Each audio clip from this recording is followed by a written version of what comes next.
টাকা করে বিক্রি করেছে, 15,000 টাকা করে কমিশন খেয়েছে। কে? শাহজাহান উপপ্রধান। কোন পঞ্চায়েতে? রিসরা পঞ্চায়েত। এই জমির যে রাস্তাটা হয়েছে, এই রাস্তাটা কি দরকার ছিল? দরকার ছিল না, ও জায়গা বিক্রি করছে, এখন তারা পাবলিকে বেরোবে কোথা থেকে? তাদের তো বেরোবার রাস্তা দিতে হবে, তা নাহলে তারা কিনবে না। এই জমি বলছে নাকি জবরদখল করে নিয়ে নিয়েছে। জবরদখল করে নিয়েছে তো। কাদের? এই জমির মালিকানা কই? একদিনও তো মালিকানা দেখলাম না।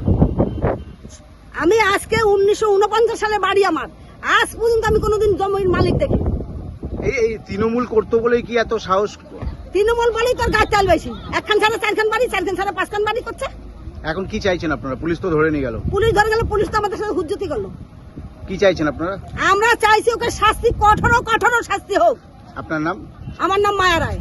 বলছি এখানে কি হয়েছে, এখন সমস্যাটা কি?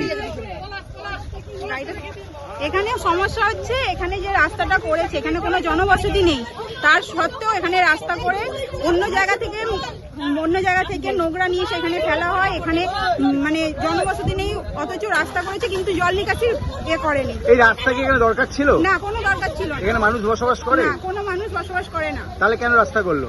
সেটা ও তৃণমূলের লোকেদের জিজ্ঞাসা করবেন কেন করেছে, কিসের জন্য করেছে, তাদের এর জন্য ফায়দার জন্য করেছে। এই যে এখানে বলছে নাকি বন্দুক থেকে জমি নিয়ে নেওয়া, এই ব্যাপারটা কি? হ্যাঁ, সেটা তো ভয় দেখিয়ে তো দিনের পর দিন করেছে।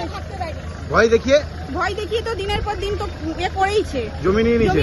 জমি নিয়ে সেগুলোকে ওরা নিজেরা করছে, বিক্রি করছে। আর কেউ নিজের নামেও নিয়ে নিয়েছে। সেটা তো ভিতরে আমি অতটা তো বলতে পারবো না। আপনার নাম? আমার নাম সঙ্গীতা ঘোষ। সঙ্গীতা ঘোষ। আপনি বিজেপি